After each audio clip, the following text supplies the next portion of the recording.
विकास नगर colony में हेमा के पड़ोस में नेहा नाम की औरत रहती थी। हेमा हमेशा नेहा की नकल करती रहती। जैसे अगर नेहा किसी को दान में 50 रुपए देती तो हेमा भी दान में 100 रुपए देती। हेमा की इस आदत से उसका पति गुल्लू बहुत ही दुखी था। एक दिन वो हेमा से कहता है, हेमा, ये तुमने कैसी आदत बना ली है? जब भी नेहा भाभी कोई खर्चा करती है तो तुम उससे 2 गुना खर्चा करती हो। तुम्हारी इस आदत से मेरे सारे पैसे खर्च हो जाते हैं। सुनिए जी, मैं ये सब नहीं जानती हूँ आपके पैसे खर्च हो या आपके पैसे न बचे, लेकिन नेहा की बच्ची अपने आप को बहुत बड़ी दानी मानती है।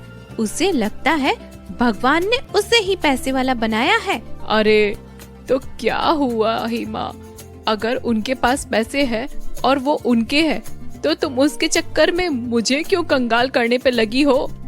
हेमा अपने पति की कोई बात नहीं सुनती और गुस्से में अपने कमरे में चली जाती है। अगली सुबह अपने घर के बाहर खड़े होकर वो नेहा के घर पर नजर रख रही थी। तभी नेहा बाहर आती है और हेमा से कहती है, अरे हेमा दीदी, इतनी सुबह सुबह बाहर क्यों खड़ी हो? किसका इंतजार कर रही हो? हाँ नेहा, यही देखने के लिए खड़ी हूँ कि पैसे वालों की सुबह कैसी होती है। नेहा समझ गई कि आज फिर ये उससे जल रही है और वो हेमा की जलन को और बढ़ाते हुए कहती है, अरे हाँ हेमा दीदी, मैं ये बताने आई थी आज मेरा बर्थडे है। मेरे पति मेरे वजन के बराबर का चॉकलेट केक ला रहे हैं, इसलिए आप भी शाम को घर पर आना, मैं आपका इंतजार करूंगी। नेहा की बात सुनकर हेमा चिढ़कर कहती है, अरे हाँ नेहा, मैं भी तुमसे कहने वाली थी जो तुमने कह दिया।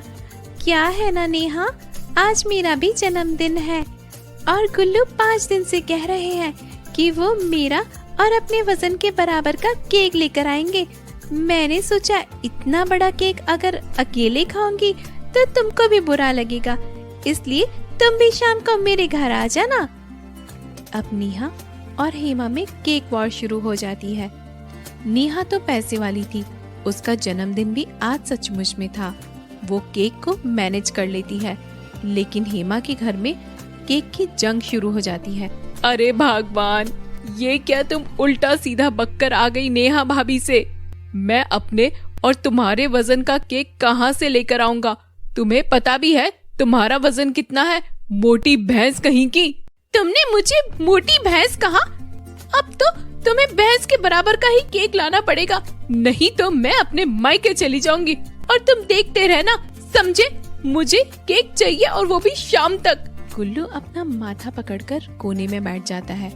लेकिन मेरी माँ, आज तो तेरा जन्मदिन भी नहीं है, तो इतने वजन का केक लेकर करेगी क्या, ये तो बता। मुझे नहीं पता, नेहा का जन्मदिन है और उससे डबल जन्मदिन मेरा है, इसलिए केक लेकर आओ, केक और वो भी शाम से पहले। डबल जन्मदिन का क्या मतलब होता है हेमा, ये तो बता। तू क्या 2 बार पैदा हुई थी जो डबल डबल बोलकर मेरा दिमाग खा रही है? हेमा उसकी एक बात भी नहीं सुनती और गुस्से में वो वहाँ से चली जाती है। गुल्लू फौरन नेहा के घर जाता है और नेहा भाभी से कहता है, नेहा भाभी, मुझे बचा लो, आपकी देखा देख वो हेमा मुझे कंगाल कर देगी। अब आप ही मेरी आखिरी उम्मीद हो भाभी, प्लीज मेरी मदद करो। ये कहकर गुल्लू नेहा को पूरी बात बता देता है और नेहा गुल्लू से कहती है, गुल्लू भैया, आप चिंता न करो, आज मेरा जन्मदिन है, आप किसी तरह बस उन्हें बातों बातों में यहाँ लेकर आ जाइए, बाकी सब मैं संभाल लूंगी भैया, बिल्कुल चिंता मत कीजिए आप। वो नेहा की बात मानकर शाम होते ही हेमा को नेहा के घर ले आता है। घर में बहुत सारे मेहमान आए होते हैं। हेमा नेहा को देखकर कहती है, अरे नेहा, तू भी पहले मेरा केक देख लेती, 50 लोग लेकर आ रहे हैं, पूरी कॉलोनी में चर्चा है इसकी। चलो अब जल्दी से अपना केक काट लो, फिर उसके बाद मेरे घर भी तो चलना है मेरा केक देखने के लिए। ठीक है दीदी, एक काम करते हैं, आप मेरा केक काट लो, मैं आपका केक काट लूंगी। इससे क्या होगा पता है? आप मैं बन जाओगे और मैं आप जैसी बन जाऊंगी और सब लोग कहेंगे कि हेमा भी अब धनवान हो गई है नेहा की तरह। लगता है ये पागल हो गई है, आज इसका जन्मदिन मुझसे मनवा रही है। ठीक है, कोई नहीं, सब लोग सोचेंगे आज मेरा ही जन्मदिन है और मुझे देखकर और केक को देखकर मेरी ही तारीफ करेंगे। पागल हो गई है नेहा तो। वो नेहा की बात मान लेती है और केक काटने लगती है। केक के काटते ही उसके अंदर से एक पर्चा निकलता है, जिसे देखकर हेमा कहती है, अरे नेहा, तुमने क्या केक का बिल नहीं दिया जो तुम्हारे दुकानदार ने इसमें डालकर भेजा है? नहीं नहीं दीदी, ये तो आपका गिफ्ट है।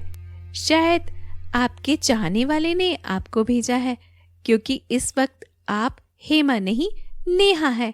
क्या आप भूल गई?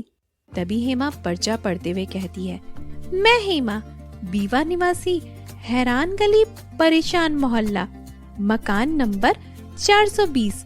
मैं एक घमंडी औरत हूँ और मैं किसी की तरक्की से इतना चिढ़ती हूँ कि उसकी बराबरी के लिए अपने पति को भी बाजार में बेच आऊं, क्योंकि मेरे लिए पैसा पति और परिवार से बढ़कर है। इसलिए मैंने डबल के चक्कर में अपना सिंगल भी खोना शुरू कर दिया। अगर ऐसे ही चलता रहा तो वो दिन दूर नहीं जब हम डबल सड़क पर रहने लगेंगे। जय हिंद। अरे नेहा, इसमें तो किसी ने तुम्हारे जन्मदिन के उपहार में डबल तुम्हारी बेइज्जती कर दी है। भाई मजा आ गया। नेहा, बहुत मजा आया तुम्हारे बर्थडे में आकर। तभी गुल्लू हेमा की तरफ देखकर कहता है, अरे भगवान, अरे पागल हो गई है क्या? ये तेरी बेइज्जती कर रहे हैं और तू मजे लेकर इसे पढ़ रही है। तू नेहा भाभी की बराबरी के चक्कर में इतनी अंधी हो गई कि तुझे अपनी ये बेइज्जती का भी ख्याल नहीं है और सबके सामने अपनी बेइज्जती कर बैठी।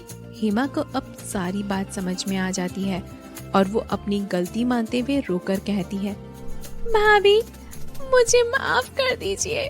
मेरी जैसी अहंकारी को समझाने के लिए इससे अच्छा तरीका नहीं था। मैं अब आज से ही और इसी वक्त से ही ईर्ष्या नहीं करूंगी। ये मेरा वादा है नेहा भाभी। हेमा की बात सुनकर नेहा उसे माफ कर देती है और खुशी खुशी केक काटकर नेहा का जन्मदिन मनाते हैं। तभी गुल्लू कहता है, अरे हेमा, उन 50 लोगों को मना कराऊं क्या जो इस वक्त तुम्हारा केक लेकर बाहर खड़े हुए हैं और बाहर हाफ रहे हैं? ये बात सुनकर सब हंसने लगते हैं। तो दोस्तों, इस कहानी से हमें ये सीख मिलती है, हमें अपनी चादर से ज्यादा पैर बाहर निकालने नहीं चाहिए। ईश्वर ने जो दिया है हमें उसी में ही खुश रहना चाहिए।